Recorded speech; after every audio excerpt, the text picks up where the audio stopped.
इस वक्त हमें सियासत के बजाय रियासत को बचाने के लिए अपने अपने हिस्से की कुर्बानी देनी चाहिए। ये तहम्मुल और सब्र के साथ साथ मामला फहमी का वक्त है और ये आग लगाने का नहीं, आग बुझाने का वक्त है। लेकिन जो बयानात मुख्तलिफ सियासी जमातों के आ रहे हैं और उस पर धमकी आमेज लहजा इस्तेमाल किया जा रहा है, ये किसी भी तरह से पाकिस्तान को एक संगीन तरीन और मुश्किल तरीन हालात में हम मिलकर धकेल रहे हैं, जिससे जमहूरियत को नाकाबिल तलाफी नुकसान पहुंच सकता है।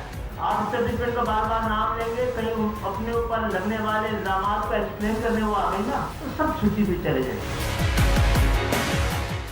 बिस्मिल्लाहिर्रहमानिर्रहीम, अस्सलामु अलैकुम, अल्लाहुम्मा सल्लि अला व अला आलि मोहम्मद सल्लल्लाहु तआला अलैहि व सल्लम। वेलकम टू सियासी शतरंज। ख़वातीन और आज़ाद, कुछ जुमले हैं जिनसे अब आपको आदी हो जाना चाहिए। पहला जुमला है रियासत की खातिर सियासत कुर्बान कर देंगे। दूसरा जुमला है मुल्क के वसीतर मफाद में हमें ये मुश्किल फैसले करने पड़ रहे हैं। यकीनन हम जानते हैं कि मुल्क के लिए वक्त तो बड़ा मुश्किल है, लेकिन हुकूमत भी बन रही है। लेकिन एक बात हर पाकिस्तानी को वाज़े है कि मुआशी हालात इस वक्त की आने वाली हुकूमत के लिए बड़ी मुश्किल होगी और उन्हें बहुत सारे अनपॉपुलर फैसले करने होंगे, ऐसे गैर मकबूल फैसले जिससे उनका वोट बैंक टूटेगा। लेकिन हम जानते हैं गुज़िश्ता रोज जब मौलाना फजलुर रहमान ने प्रेस कॉन्फ्रेंस की और ये बयान दिया कि अगर एस्टैब्लिशमेंट ये समझती है कि इलेक्शन ठीक हुए हैं तो 9 मई का बयानिया दफन हो गया, जिसके बाद एक प्रोपेगेंडा शुरू हुआ और ये कहा जाने लगा कि पाक फौज ने अपना बयानिया बदल लिया है।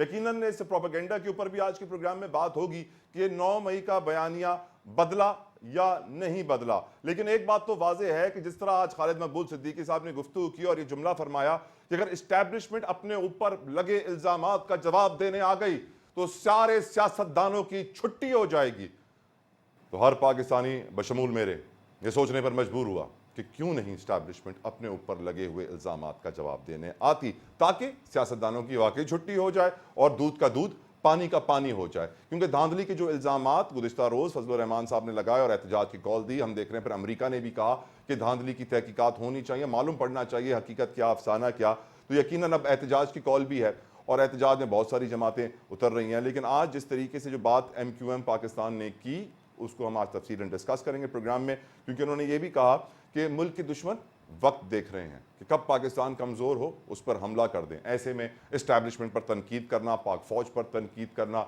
बहुत नुकसानदेह होगा। इतना नुकसान होगा जो कि नाकाबिल तलाफ़ी होगा जमहूरियत के लिए। वाज़े तौर पे वो यही कह रहे हैं कि मिलिट्री कू आ जाएगा, मार्शल लॉ आ जाएगा अगर सियासतदानों ने ये झगड़े की बातें, एहतजाज की बातें और ख़ास तौर पर पाक फौज को तनकीद का निशाना बनाना बंद ना किया तो बड़ा मुश्किल वक्त मईशत के लिए, जमहूरियत के लिए, सियासत के लिए, पाकिस्तान के लिए सर पे खड़ा है। और मुस्तफ़ा कमाल साहब ने बड़ी कमाल बात की।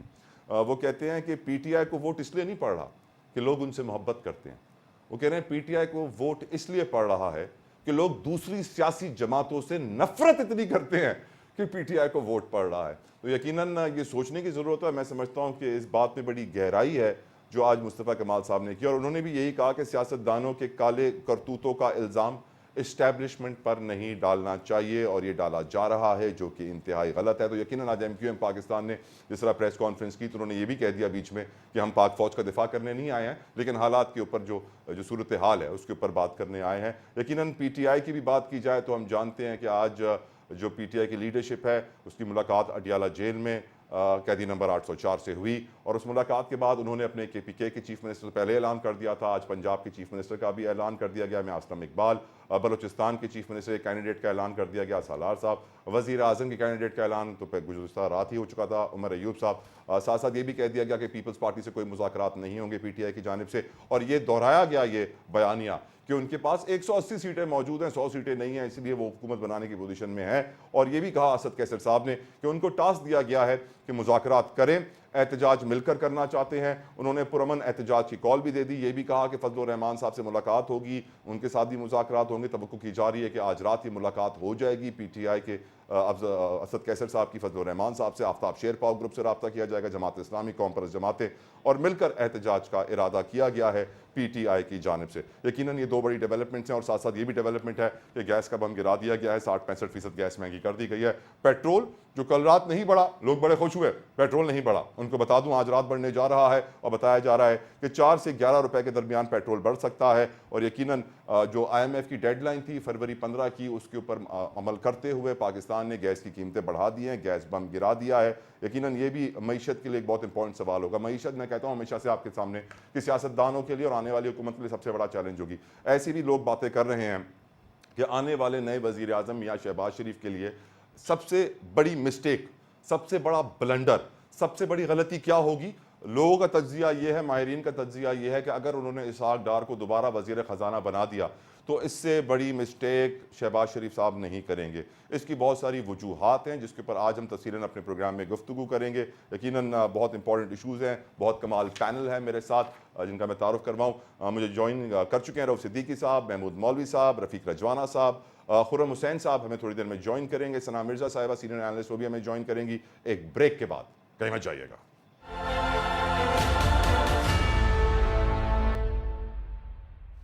Welcome back. मेरे साथ इस वक्त कमाल पैनल मौजूद है, so without any further delay हम उनसे गुफ्तगू का आगाज करते हैं। रऊफ सिद्दीकी साहब आपके बेहद मशकूर, शुक्रगुजार। महमूद मौलवी साहब thank you so very much. Rafiq Rajwana साहब बहुत बहुत शुक्रिया। सना मिर्ज़ा साहिबा जज़ाकल्लाहु खैर। खुर्रम हुसैन साहब so kind of you to come on our show, give us your precious time. पहला सवाल मैं महमूद मौलवी साहब से करना चाहूंगा। महमूद मौलवी साहब, आप काफ़ी वक्त से, जब से इंतखाबी मुहिम शुरू हुई थी उस वक्त से ये बात कर रहे हैं कि इंतखाबात के रिजल्ट अगर सियासी जमातों ने कबूल नहीं किए और एहतजाज और धरने की सियासत की तो तीसरी कुव्वत इस्टेब्लिशमेंट यानी पाक फौज के पास कोई और रास्ता मौजूद ना होगा, बल्कि यह कि वो टेक ओवर करे और फिर मार्शल लॉ, मिलिट्री कू आएगा। आज हम देख रहे हैं आपका नैरेटिव हमने MQM की जुबान से भी सुन लिया। MQM ने भी आज वाज़े तौर पर कह दिया कि अगर इस्टेब्लिशमेंट पर जो इल्जामात लगाए जा रहे हैं अगर वो जवाब देने आ गए तो फिर सारे सियासतदानों की छुट्टी हो जाएगी। ये भी कह दिया कि अगर इसी तरह की रविश बरकरार रखी गई तो जमहूरियत को नाकाबिले तलाफी नुकसान होगा। क्या आप भी सर समझते हैं कि वही बात जो आप करते आ रहे थे MQM ने आज आपका ही नैरेटिव रिपीट किया है? सर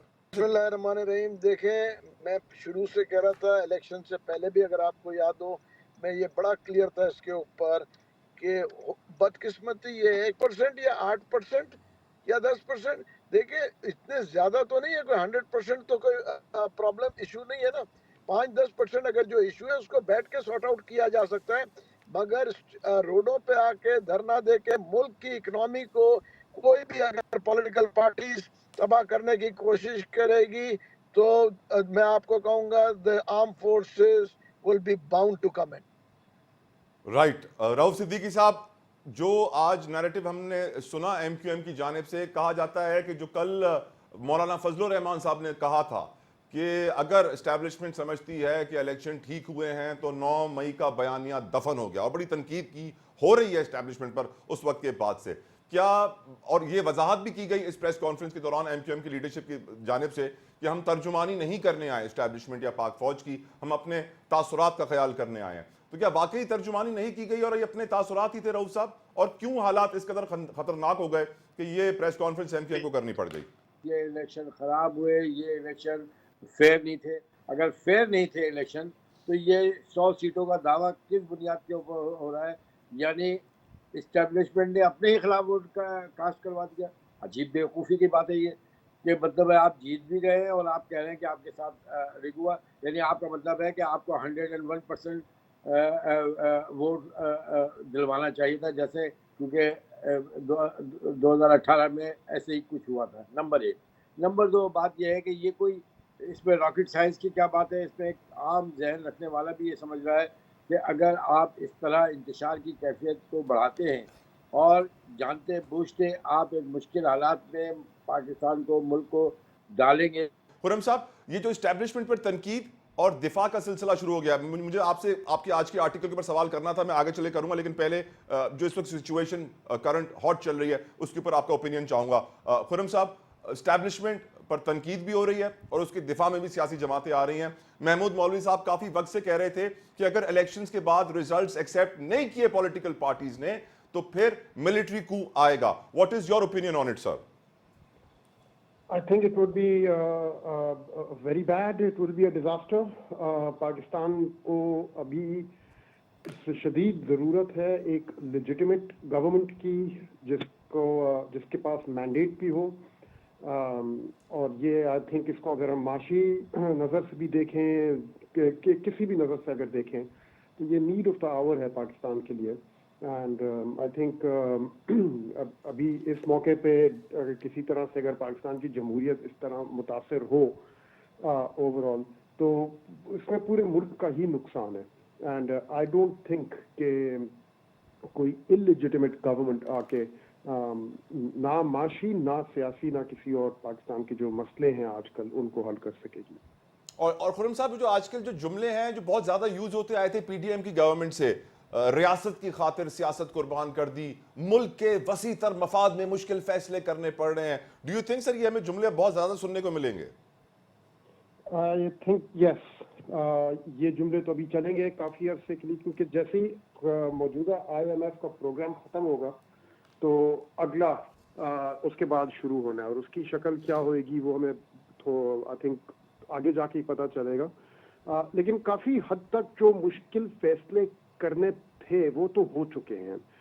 बिजली और गैस की मिसाल के तौर जो प्राइस हाइक्स आ गई हैं, जिस तरह से एक्सचेंज रेट को एडजस्ट कर लिया है, तो आई थिंक कि काफ़ी हद तक काम तो हो चुका है जो होना था। And I am but nevertheless अभी काफ़ी और मजबूरी बाकी हो। राइट खुर्रम साहब, तना अब बहुत इंपॉर्टेंट क्वेश्चन है। हमने देखा मौलाना फजलुर रहमान ने कल फौज पर तनकीद की और फिर आज MQM ने फौज का दिफा किया, ये भी कहा कि नाकाबिल तलाफी नुकसान होगा सियासतदानों को, जमहूरियत को, और यकीनन इशारा महमूद मौलवी साहब बहुत पहले हमें दे चुके थे कि अगर रिजल्ट्स के ऊपर सियासी जमातों ने, सियासतदानों ने झगड़ा किया, एहतजाज किया, धरना दिया, तो फिर मार्शल लॉ आएगा, मिलिट्री कू आएगा। आप कैसे देखती हैं सिचुएशन को सना? देखिए, मेरा तो ख्याल ये है कि आज मुझे बड़ा अफसोस भी हुआ और हैरत भी हुई कि ये कौन सी JUIC है जो पाकिस्तान तहरीक इंसाफ को जूते की नोक पे रखती थी और ये कहती थी कि ये तो कोई जमात ही नहीं है, ये तो हाईजैक की हुई है, ये तो बाहर से लाए हुए प्रोपेगेंडिस्ट हैं। तो ये तमाम बातें JUIC कहाँ साबित हुई? और दूसरी तरफ इससे भी ज्यादा हैरत मुझे पाकिस्तान तहरीक इंसाफ के ऊपर होती है कि वो JUIC के बारे में न सिर्फ उनकी लीडरशिप, उनके सियासी कायदीन क्या लैंग्वेज यूज करते थे, लेकिन आज मैंने ये रियलाइज किया कि पाकिस्तान की सियासत में कोई दूध का धुला नहीं है, सब बहती गंगा में हाथ धोते हैं। और सबसे बढ़कर ये कि कोई एक पॉलिटिकल पार्टी ऐसी नहीं है जो नजरियाती सियासत करती हो। पाकिस्तान तहरीक इंसाफ ने कहा हम PP के साथ बात नहीं करेंगे, हम नून लीग के साथ बात नहीं करेंगे, बाकी तमाम पार्टीज के साथ हम बात करेंगे। लेकिन PP के वक्त से उनकी मुलाकात हुई, उनकी जो पार्लिमानी कमेटियां, उनके इजलास हुए, उसके अलावा जो उनकी कमेटियां बनी हैं उनसे उनकी मुलाकातें हुई। इसका मतलब क्या है कि आप गिव एंड टेक की पॉलिटिक्स कर रहे हैं। अगर आपने यही पॉलिटिक्स करनी थी तो 2 मरतबा पार्लियामेंट से क्यों गए? अगर आपने यही पॉलिटिक्स करनी थी तो आपने पंजाब और KP की असेंबलियों को डिसॉल्व क्यों किया? अगर आपने डोंट यू थिंक कि ये स्टांस जो चेंज हुआ मौलाना फजलुर रहमान साहब का, पहले वो एस्टेब्लिशमेंट की तारीफें कर रहे थे, अब वो एस्टेब्लिशमेंट की बुराइयां कर रहे हैं, इसीलिए स्टांस चेंज हुआ? नहीं, मैं सिर्फ JUIC की बात नहीं करूंगी। स्टांस देखिए, मुझे लगता है कि जाती तौर पर वो KPK के हवाले से एक्सपेक्ट कर रहे थे कि उनको बेहतर नताइज मिलेंगे। इस एंगल के ऊपर भी बात होनी चाहिए कि नून लीग को भी नताइज के ऊपर तहफ्फुजात हैं, उनकी एक्सपेक्टेशन के मुताबिक नताइज नहीं आए। जो हंग पार्लियामेंट की बात आज से 6 महीने पहले से की जा रही थी, वही सिचुएशन, वही मखलूत हुकूमत की बात आज भी हो रही है। पहले से कैसे आप ये प्रेडिक्ट कर सकते थे कि नताइज ऐसे आएंगे, लेकिन जो नताइज के ऊपर जिन तज्जियाकारों ने, जिन एनालिस्टों ने इसके ऊपर बात की थी, वो आज भी इस पर कायम है कि एक ऐसी सिचुएशन थी कि किसी पॉलिटिकल पार्टी को 2/3 अक्सरियत या सिंपल मेजॉरिटी भी नहीं मिलनी थी, और वो चीज 100% दुरुस्त साबित हुई।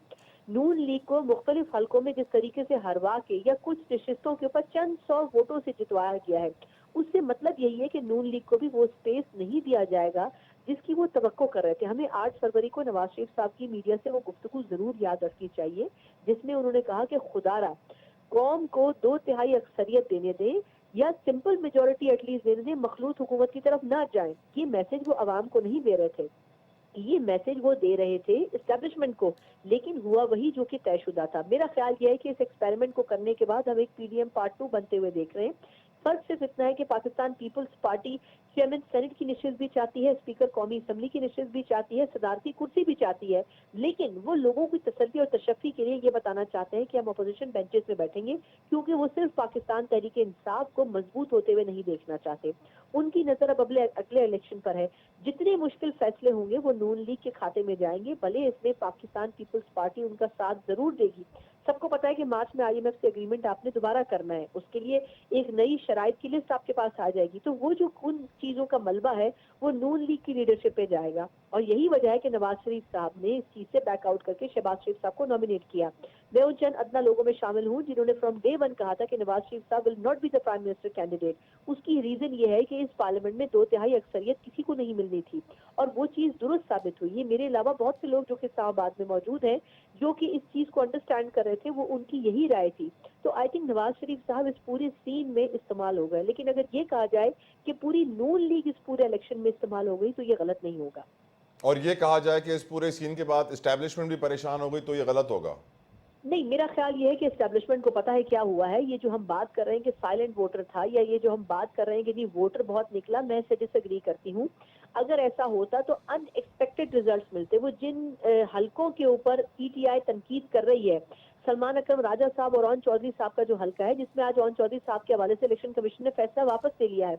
इस्लामाबाद के तीनों हलकों में इस्लामाबाद को अक्सरियत मिल रही थी, पीटीआई को अक्सरियत मिल रही थी, जिसमें शुएब शाहीन साहब पीटीआई के कैंडिडेट आगे थे, जिसमें अली बुखारी साहब कैंडिडेट आगे थे, जहां पर तारिक फजल चौधरी साहब जीते हैं।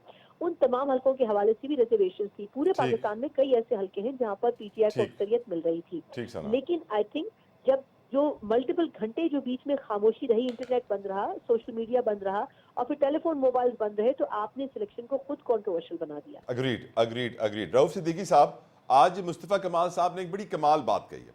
वो फरमाते हैं कि पीटीआई को वोट इसलिए नहीं मिल रहा कि लोगों को पीटीआई पसंद है, पीटीआई को वोट इसलिए मिल रहा है कि लोगों को बाकी सियासी जमातें इतनी नापसंद हैं, इतनी नफरत है बाकी जमातों से कि वो पीटीआई को वोट दे रहे हैं। क्या आप सर सही समझते हैं इस नैरेटिव को, पीटीआई दूसरों की नफरत की वजह से कामयाब हो रही है? हाँ, इसमें तो कोई दो राय नहीं है। वरना आप ये देखेंगे जो 4.5 साल की या 4 साल की इनकी गवर्नेंस थी, आप अंदाजा तो लगाइए कि बादशाह भी इस तरीके से मुल्क नहीं चलाते जिस तरीके से चलाए गए 4 बरस में। एक काम नहीं, एक तबाही, हेलीकॉप्टर और हवाई जहाज से तो नीचे कोई नहीं उतर रहा था। हर चीज़, ये सारा गार्बेज जो आज आके पूरे पाकिस्तान के अवाम पे पड़ा है, ये 4.5 साल की बड़ी मेहनत के साथ तबाही की गई, वो तो है ना। और दूसरी बात यह है कि और अवाम को भी पता है, लोगों को भी पता है, हर जहत में नुकसान हुआ है कि पाकिस्तान बैंक करप्टी होने चला जा रहा था। इसमें लाने वाले भी जिम्मेदार और ये करने वाले तो नायल थे ही थे। अब जो सूरत हाल बनी हुई है वो ये बनी हुई है कि आप ये देखें कि कोई 100% आवाम ने निकल के तो वोट डाला नहीं है, 100% तो टर्न आउट नहीं है ना। अब जितना टर्न आउट आया है उसी में ये हिस्से बखरे हुए हैं सारे के सारे। लेकिन एमकेएम की जो प्रेस कॉन्फ्रेंस थी वो बड़ी वाज़ेह है, और ये हर जी शऊर जिसके पास ज़रा सा भी सोचने के लिए जहन है और मुल्क की मोहब्बत है, तो ये समझ रहा है कि ये सारा पॉलिटिकल इन्वायरमेंट जो ख़राब होता चला जा रहा है, ये जाएगा कहाँ? जब जाएगा एक किसी भी जगह पर, तो फिर ये तमाम पार्टी जो जमहूरियत की इस वक्त गो के अपने दरमियान में जमहूरियत नहीं रखते, ये दूसरों से चाहते हैं कि वो जमहूरियत रखें, हम अपनी डिक्टेटरशिप ही रखें। लेकिन अगर फ़र्ज़ कीजिए कि ये किसी और तरफ चला गया जिसकी निशानदेही एमकेएम ने की है, और एमकेएम पर यह इल्ज़ाम कि एमकेएम इनको सपोर्ट करी है, उनको सपोर्ट नहीं करी है। एमकेएम जमहूरियत को बचाने की के लिए एक मशवरा था, एक अलार्मिंग थी, और ये इसको बात को समझना चाहिए। ये ना देखें कौन कह रहा है, ये देखें कि क्या कह रहा है। क्या ये पूरा इन्वायरमेंट जमहूरियत को मजबूत करने के लिए सामने आ रहा है? बिल्कुल नहीं आ रहा। क्या ये पाकिस्तान को सियासी तौर पे इस्तेकाम बख्शेगा? बिल्कुल नहीं बख्शेगा। क्या पाकिस्तान को नेशनल और इंटरनेशनली फॉरेन पॉलिसी में कोई तक़वियत मिलेगी? बिल्कुल नहीं मिलेगी। आप तो मीडिया पे बैठकर वो भत उड़ा रहे हैं कि एंटी पाकिस्तान तमाम एलिमेंट जो हमेशा से एग्जिस्ट करता रहा है और तबाह करता रहा है, उसके पास तो आपने वो तमाम वेपन दे दिए हैं, वो मटेरियल दे दिया है जिसके ऊपर पाकिस्तान को अगले 4 साल तक ये प्रोपेगेंडा करते रहेंगे। और प्रोपेगेंडा नहीं होगा, हकीकत होगी। जिस मुल्क की सियासी लीडरशिप में यानी वो चाहते हैं कि इनको 230-100% मेजॉरिटी दी जाए, फिर ये हुकूमत में आए और फिर ये आवाम के और मुल्क के मसाइल हल करेंगे, तो फिर लीडरशिप काहे की है भाई? इतना विजनरी लीडर तो होना चाहिए ना कि इन नामसाइद हालात में, इन परेशानियों में ही तो कौम को और मुल्क को निकाला जाता है। तो ये इसका मतलब ये मैन मेड लीडरशिप है।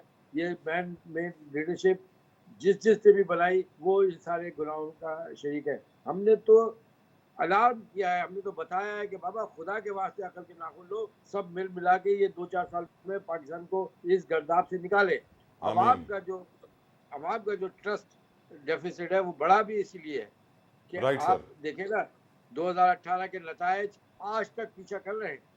अवाम को लाताल्लुक किया जमहूरियत से 2018 के इलेक्शन में।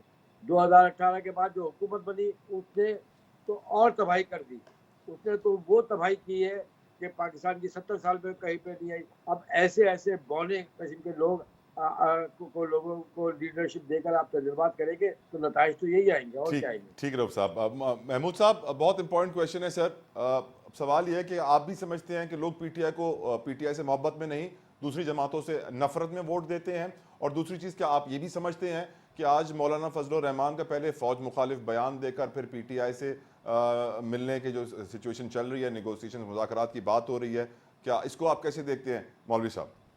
देखिए, एक चीज़ मैं आपको बता दूं, ये जो लोग फ़ौज के मुखालिफ बयान दे रहे हैं ना, ये मुल्क से दुश्मनी कर रहे हैं।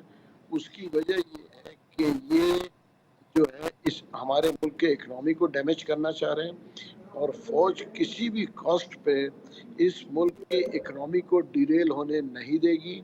ये मैं फिर रिपीट कर दूं, क्योंकि फ़ौज बनी इसीलिए है, ये मुल्क को जो है बचाने के लिए और मुल्क को संभालने के लिए बनी है।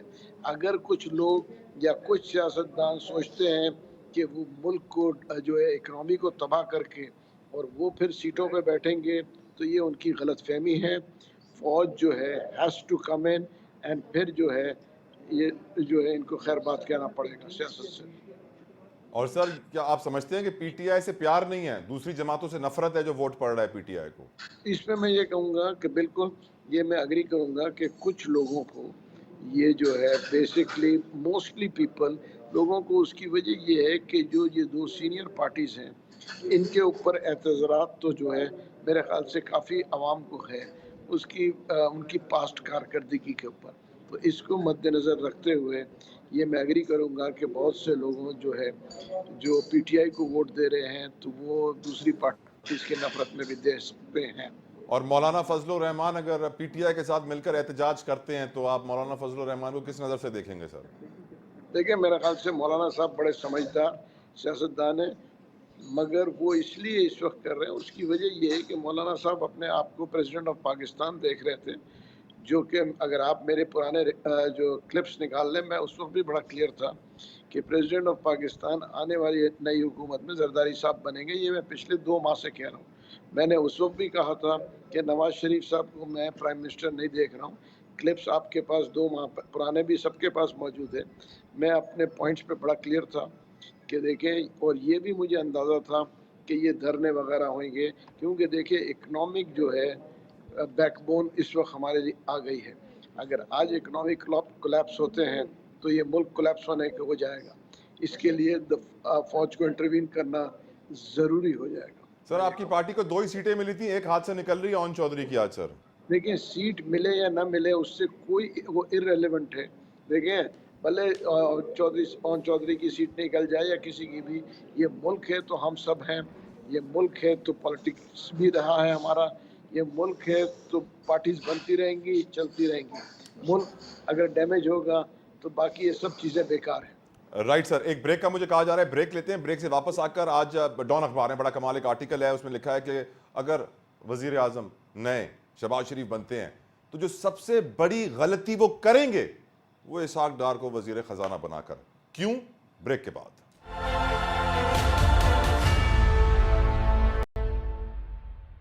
Welcome back. हम सब जानते हैं कि पाकिस्तान के लिए सबसे ज्यादा जो बड़े खतरनाक चैलेंजेस हैं वो मईशत से जुड़े हुए हैं। अगर इकोनॉमी को सीधा नहीं किया गया तो कोई स्टेबिलिटी नहीं आएगी, ना सियासी इस्तेहकाम आएगा, ना मुआशी इस्तेहकाम आएगा, ना मुआशरती इस्तेहकाम आएगा, और पाकिस्तान अपने पैरों पर खड़ा नहीं हो पाया तो नाकाबिले तलाफी नुकसान होगा जमहूरियत को भी, पाकिस्तान को भी, सबको। इसीलिए सोचा जा रहा है कि आने वाली हुकूमत सही फैसले ले। जो एक फैसला है जो कहा जा रहा है कि शहबाज शरीफ साहब वजीर आजम बन के लेंगे और पाकिस्तान के लिए बड़ा खतरनाक होगा, वो ये फैसला है कि वजीर खजाना, वफाकी वजीर खजाना इसहाक डार को बना दें। इसहाक डार पर तनकीद की जा रही है और कहा जा रहा है इसहाक डार वो शख्सियत है जिसकी वजह से पहले भी पीडीएम हुकूमत में बहुत मुश्किलात हुई थी पाकिस्तान के लिए। जैसे कि मिफ्ता इस्माइल साहब वजीर खजाना थे, इसहाक डार साहब के आने के बाद उनको हटाया गया, इसहाक डार साहब को ओहदा दिया गया, जिसकी वजह से पॉलिसी डिरेल हो गई और मुश्किलात हुई IMF से मुज़ाकरात में। पहले कहा जाता रहा है इसहाक डार की जानिब से कि आई डोंट केयर, IMF के पास जाना जरूरी नहीं है, लेकिन फिर डिले किया गया, वक्त बहुत ज़ाया हुआ, फिर वो गए आईएमएफ के पास और फिर लोन हुआ। इसके अलावा देखा गया डॉलर के लिए उन्होंने कहा कि 200 से ऊपर नहीं जाएगा, 300 क्रॉस कर गया, लोगों की हवा निकल गई। इसके अलावा उन्होंने ये भी कहा कि इसके अलावा हमने ये देखा कि आईएमएफ का जो वो छोटा सा 9 महीनों का कर्जा था वो देने से पहले आईएमएफ ने सऊदी अरब, मुत्तहदा अरब अमारात से गारंटीज ली कि आप पैसे देंगे ना, अगर आप पैसे देंगे तो ही हम देंगे वरना हम नहीं देंगे। तो अब तो 6 अरब डॉलर का एक्सटेंडेड फंड फैसिलिटी, 3 सालों का कर्जा है, तो अब कहां कहां से गारंटियां ली जाएंगी। और साथ साथ ये भी बात इस वक्त मशहूर हुई भी है कि SIFC जो बनाया गया है इन्वेस्टमेंट्स को प्रमोट करने के लिए, वो इसहाक डार साहब चाहते हैं कि उनके मातहत हो, और अगर उनके मातहत हुआ तो फिर फौज, पाक फौज उसकी क़यादत नहीं कर पाएगी और फिर सरमायाकारी भी कम हो जाएगी। गुफ्तगू करेंगे इसी मौजू के ऊपर। हमारे साथ पैनल कमाल मौजूद है। पहले महमूद मौलवी साहब, मईशत आप हमेशा कहते आए हैं, सारे सियासतदान कह रहे हैं सबसे ज्यादा इंपॉर्टेंट है, लेकिन इसहाक डार अगर वापस आ गए तो फिर सर बहुत नुकसान होगा। महमूद मौलवी साहब, आप इसके ऊपर क्या नजरिया रखते हैं सर? देखिए, मैं आपके सवाल जरा रिपीट कर लेंगे, सॉरी। सर, इसहाक डार अगर दोबारा वजीर खजाना बने तो मुश्किलात होंगी IMF से मुज़ाकरात में, डॉलर को कंट्रोल करने में, PDM हुकूमत में जो उन्होंने गलतियां की थी वो दोहराएंगे। आपका नजरिया सर? मेरा नज़रिया ये है कि देखें, इसहाक डार साहब को कई दफ़ा आजमा चुके हैं, अब मज़ीद आजमा के नया एडवेंचर करने की कोई ज़रूरत नहीं है। उसकी वजह ये है कि जो लास्ट 18 माह में जो डिज़ास्टर हुआ, तो इसको मद्देनज़र रखते हुए जो है मैं ये कहूँगा कि इस वक्त इसहाक डार साहब को आजमाना नहीं चाहिए, और कोई प्रॉपर फाइनेंस के जो, चाहे PMLN में कोई और भी फाइनेंस के लोग होंगे, उनको लेके आए। अगर PMLN में नहीं है, भले पीपल्स पार्टी से ले लें या किसी और पार्टी से ले लें। देखिए, हमें ये मुल्क को चलाना है और ये मुल्क को बचाना है।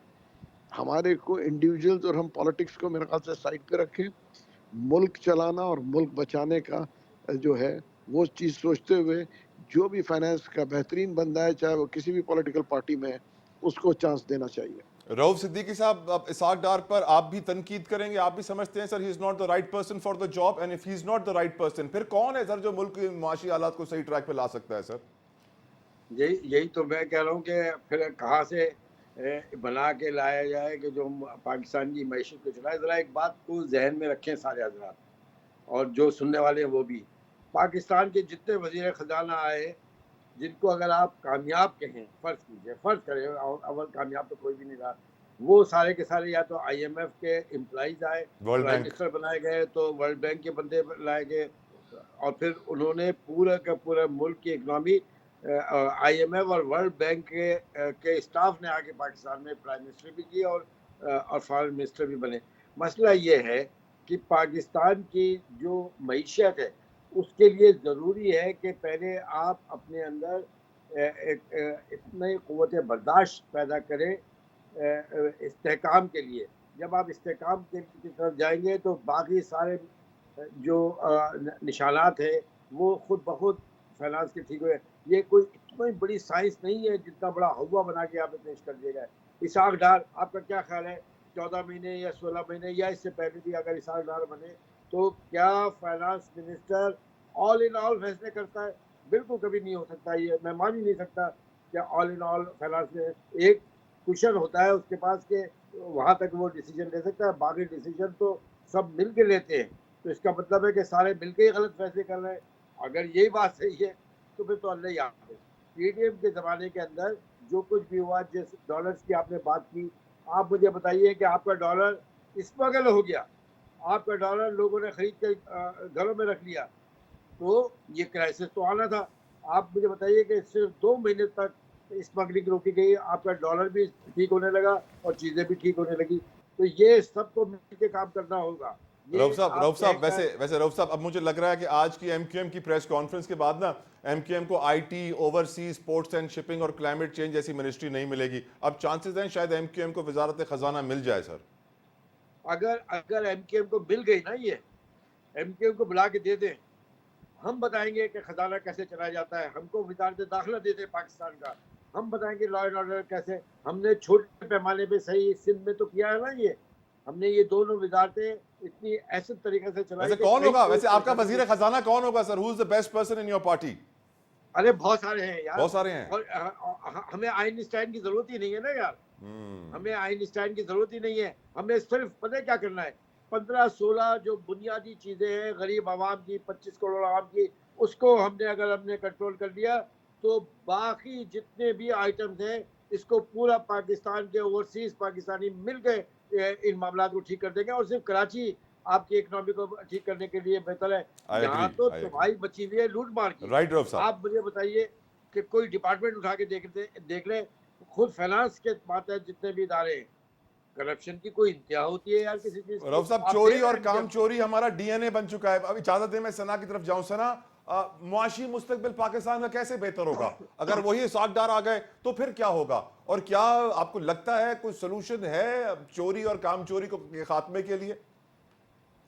अब मुझे तो मेरा ख्याल लगता है, मैं बड़े तामुल से सबकी गुफ्तगू सुन रही थी, हम सिर्फ तकरीरों के हद तक महदूद होकर रह गए। सागदार साहब के साथ मेरी कोई जाती उनसियत नहीं है, लेकिन अगर मैं 4-5 नाम लूँ जो पिछले 5 साल हमारे सरों पर मुसल्लत रहे हैं, तो सागदार से पहले मिफ्ता इस्माइल साहब थे। अगर थोड़ी बहुत सेम गुफ्तगू करते थे तो उनका हाल क्या हुआ ये भी हमने देख लिया। फिर जो 3.5 साल जिस वक्त मौलवी साहब भी पीटीआई का हुकूमत का हिस्सा रहे और उस वक्त उनको सब कुछ ठीक लगता था, विद ऑल ड्यू रिस्पेक्ट, उस वक्त पहले असद उमर साहब का तजुर्बा किया गया। वो 8 साल तैयारी करते रहे, लेकिन जब उनके डिलीवरेंस का टाइम आया तो वो डिलीवरेंस 0/0 थी। फिर उसके बाद शौकत तरीन साहब आए, उन्होंने एक अपनी फिलॉसफी गाड़ी, यानी वो भी एक से ज्यादा मरतबा जिसे हुए कारतूस थे, लेकिन उसके बावजूद हम घूम करके उनकी तरफ चले गए और फिर उन्होंने जो किया वो भी हमारे सामने। फिर उसके बाद हफीज शेख साहब है, वो हर कुछ सालों के बाद अपना बैग लेके आते हैं, डिलीवर करने की कोशिश करते हैं और फिर अपना बैग उठा के वापस चले जाते हैं। उनको इस मुल्क की टके की परवाह नहीं है। लेकिन मुझे ये बताएं कि ये जो पॉलिटिकल पार्टी पूरे 25 करोड़ आराम से वोट लेती है, इनमें इतना कैलिबर नहीं है कि ये अपने पास इन हाउस पॉलिटिशियंस को ट्रेन कर सके, अपने पास इकोनॉमिस्ट जो है उनको ट्रेन कर सके। एक मिफ्ता साहब की मैं बार बार मिसाल इसलिए दूंगी क्योंकि वो एक्चुअली इकोनॉमिस्ट है, वो ना तो अकाउंटेंट है, वो ना ही पॉलिटिकल वर्कर है, वो एक्चुअली इकोनॉमिस्ट है। लेकिन हमने उनका क्या हाल किया, जितनी प्रेडिक्शन उन्होंने की थी सागदार साहब जब टेक ओवर किया उनसे लेके, उसके बाद वो सारे फैसले उसी तरह करने पड़े। आई डोंट केयर से लेके पैरों में बैठने तक की हर वो चीज उन्होंने की जो कि मिफ्ता साहब ने कही थी। लेकिन इशू क्या है कि हम जो बंदा डिलीवर करना चाहता है, जो बंदा न्यूट्रल है, जो बंदा सही बात करता है, उसकी बात नहीं सुनते। हम हमेशा लफाजी की बात करते हैं और तकरीरों की बात करते हैं। मेरा सिर्फ मौजूदा दरखास्त सियासी जमातों से यह है कि आप अपने सियासी वर्करों को वजीर खजाना और इस किस्म के ओहदे देना बंद कर दें। आप लोग सियासी लीडरशिप है, आप लोग हाईली टेक्निकल प्रोफेशनल जो लोग हैं जो कि इकोनॉमी को समझते हैं, उन लोगों के हाथ में ये वजारत दें ताकि उनको पता हो कि ये डिसीजन कैसे लेने हैं। बाहर से पाकिस्तानियों को लाके हमारे पर मुसल्लत करना छोड़ दें। जो पाकिस्तान के अंदर मौजूद है लोग जिनको इकोनॉमी की समझ है, जिनको पता है कि पाकिस्तान में क्या हो रहा है, वो फैसले उनको करने दें और उनको दिल पर पत्थर रखिए वो ओहदे और वो वजारतें दे दें। अपने सियासी लीडरान को और अपने सियासी वर्करों को और अपने रिश्तेदारों को नवाजना बंद कर दें। इससे ज्यादा मैं इस पॉइंट के ऊपर कुछ भी नहीं कहना। Well said, well said, well said. Thank you so very much Sana Mirza, Mahmood Maulvi साहब, रऊफ सिद्दीकी साहब, आपने अपना कीमती वक्त हमारे लिए निकाला। यकीनन इस सेगमेंट के एंड में मैं यही कहूँगा, जिसका काम उसी को सांझे। अगर आप एक डॉक्टर को तालीम की वजारत दे देंगे तो क्या होगा हम जानते हैं। मुल्क का मुस्तकबिल मईशत की बेहतरी से जुड़ा है। अगर सही वजीर खजाना पाकिस्तान को नहीं मिला आने वाले वक्त में तो क्या होगा मुल्क के साथ, हम माजी में देख चुके हैं। अल्लाह ना करे वो दोबारा हो। एक ब्रेक लीजिए।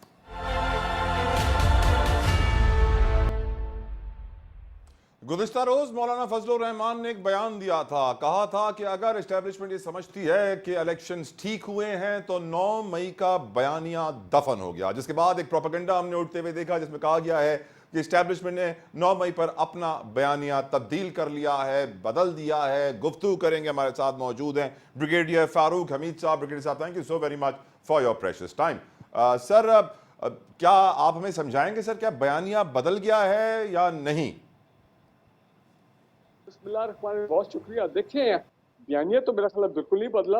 हाँ, वो अलग बात है कि सुप्रीम कोर्ट ने एक को अभी होल्ड किया हुआ है कि जो मिलिट्री कोर्ट्स के फैसले हैं उनको मेरा ख्याल हो तो गए सारे, उनको फाइनलाइज पब्लिक करना वो एक चीज रहती है, लेकिन बाकी जो है सबके केसेस चल रहे हैं। मैंने तो अभी तक कोई ऐसा शख्स नहीं देखा जो कि, या कोई ऐसी फिगर नहीं देखा जो कि 9 मई के केस में जिसको बरी कर दिया हो या उसके केस का फैसला हो गया हो। ठीक है, हम सुन रहे हैं बेल वगैरह लोगों को मिली है और कुछ 9 मई के जो लोग हैं उन्होंने इलेक्शन भी लड़ा है, वो तो उन्होंने कोर्ट्स ने जो है उनको इजाजत दी है, जो अपनी हमने पीछे प्रोसेस देखा है। लेकिन कहीं पे हमने ये नहीं सुना कि जनाब कोई एस्टैब्लिशमेंट का फौज का बयानिया 9 मई के हवाले से चेंज हो गया हो। I don't think this is true. ये जारी बात, आपको पता हर किस्म के ये फेक नैरेटिव चलते हैं आजकल सोशल मीडिया में, जो आजकल के हालात हैं। तो उसमें आप कह सकते हैं कि जी ये इस तरह की बात चल रही है। लेकिन फिर ब्रिगेडियर साहब, ग्राउंड मौलाना बशमूल मौलाना फजलुर रहमान और बशमूल सारे वो सियासतदान जो इलेक्शन हारे हैं, वो इल्जाम लगा रहे हैं पाक फौज के ऊपर, एस्टेब्लिशमेंट के ऊपर, अपनी शिकस्त की जिम्मेदारी उन पर डाल रहे हैं। और आज तो एमक्यूएम ने यह भी कह दिया कि जो एस्टेब्लिशमेंट पर इल्जामात लगाए जा रहे हैं, अगर वो एस्टेब्लिशमेंट जवाब देने आ गई तो सब सियासतदान छुट्टी पर चले जाएंगे। देखें, इस वक्त एक बड़ी कॉम्प्लिकेटेड सी सूरत हाल है। ठीक है, काफ़ी लोगों ने सोशल मीडिया पे वीडियोस अपलोड किए हैं जो पिछले एक हफ्ते से हम देख रहे हैं। इंटरनेशनल नैरेटिव जो है वो भी उस हवाले से पाकिस्तान के ख़िलाफ़ ये और ये रिगिंग के इल्ज़ामात ये सारे सामने आ रहे हैं। लेकिन बात यह है कि जो प्रोसीजर है वो फॉलो करना है ना। प्रोसीजर क्या है? Election commission of Pakistan, tribunals, courts, यही है ना। और आप देखें कि पिछले 2-3 दिनों से अब काफ़ी जो नतीजे हैं वो विदहोल्ड कर दिए गए हैं, जो अनाउंस भी हुए थे उनको भी वापस ले लिया गया है। इसका मतलब जो हमारा सिस्टम है, जो रिगिंग की इल्ज़ामात को जिसका काम है एड्रेस करना आईनी तौर पे, कानूनी तौर पे, वो अपना काम कर रहे हैं। तो लिहाजा अब इस वक्त ये एस्टैब्लिशमेंट वाली बात करना, मैं अभी भी समझता हूँ कि पाकिस्तान में और पाकिस्तान से बाहर लॉबीज हैं जो चाहते हैं कि पाकिस्तान के अवाम और पाकिस्तान की एस्टैब्लिशमेंट को आपस में टकराव कराया जाए, के दरमियान वो जो गैप है, गल्फ है, उसको और वाइडन किया जाए इनके दरमियान। देखें, so this is all part of मैं तो कहूँ एक साजिश भी है, एक थॉट आउट प्लान भी है कि इस तरह के हालात क्रिएट किए जाएं ताकि एस्टैब्लिशमेंट जो है उनको को 9 मई पे वो कहीं अपने आप को पीछे कर लें, उससे हट जाए वो। तो ये सारी बड़े प्रेशर लॉबीज हैं पाकिस्तान में अब्रॉड, जो कि इन तमाम चीज़ों के पीछे। इंडियन लॉबी मैं देख रहा हूँ वो बड़ी एक्टिव है, इंडियन मीडिया बहुत एक्टिव है। हालांकि मैं समझता हूँ पाकिस्तानी मीडिया, हमारे सोशल मीडिया को बिल्कुल इंडियंस को और ये जो फॉरेन इंटरनेशनल मीडिया है इनको काउंटर करना चाहिए। लेकिन मैं देख रहा हूँ कि पाकिस्तानी मीडिया की तरफ से इस वक्त कोई ऐसी बातचीत नहीं हो रही है, और which is the cause of concern. कोशिश उनकी ये है कि मुल्क में हालात ख़राब किए जाएं। मैं बाहर के लोगों की बात कर रहा हूँ, कुछ फोर्सेस पाकिस्तान में है कि हालात ख़राब किए जाएं, यहाँ पे पोलराइजेशन को बढ़ाया जाए, यहाँ पे हंगामा रही बढ़ाया जाए, इंतशार कायम किया जाए। तो उस किस्म की फ़ज़ा कायम करने की कोशिश की जा रही है जो मैं देख रहा हूँ। और जहाँ तक ये एलिगेशन का ताल्लुक है, भाई बात बड़ी क्लियर है। कोर्ट्स हैं, इलेक्शन ट्रिब्यूनल्स हैं, इलेक्शन कमीशन ऑफ पाकिस्तान है। आप भाई मेरिट के ऊपर फैसला दें, और जहाँ जहाँ की बनता है, अगर कहीं पे आरोज ने गलती भी की है, ज़रूर गलती की होगी, दानिस्ता तौर पे, गैर दानिस्ता तौर पे उस मामला को एड्रेस करें, तो अल्लाह खैर सला, people will be all satisfied. और हम तो चाहते हैं कि और ब्रिगेडियर साहब, अगर सियासतदानों का ये जो धमकी आमेज लहजा है एस्टैब्लिशमेंट की तरफ, ये ख़त्म ना हुआ तो? नहीं, देखिए, ये बात ये है कि इस वक्त हमारे सियासतदानों को, हमारी पॉलिटिकल पार्टीज को, इंक्लूडिंग द पीटीआई को भी खुदा के लिए सोचना चाहिए कि इस वक्त हमारे पास 4-5 बड़े गंभीर चैलेंजेस हैं। जितना हम पॉलिटिकल अनसर्टेनिटी, जितना हम पॉलिटिकल मामला को और गैर मुस्तहकम के सूरत हाल की तरफ लेके जाएंगे, उतना जो बाहर की कुव्वतें हैं, वो इंटरनेशनल एस्टैब्लिशमेंट, वो तो इन मौके की तलाश में है कि हम पाकिस्तान को इंतशार में जाते हुए देखना चाहते हैं। IMF आपका पैसा रोक देगी, इंटरनेशनल फाइनेंशियल इंस्टीट्यूशन हाथ उठा लेगी, आपको जो स्पेशल इन्वेस्टमेंट आनी है, जिसके पूरी SIFC और पिछली गवर्नमेंट में जो काम चल रहा है, वो मामला जो है वो अफेक्ट हो सकता है। और दहशतगर्दी की वेव जो है वो और तेज हो सकती है कि भी पाकिस्तान में सियासतदान जो हैं ये एस्टैब्लिशमेंट को पड़ गए हैं, तो जनाब फिर ठीक है, it is the free for all. So ये इनको होश के नाखून लेने चाहिए।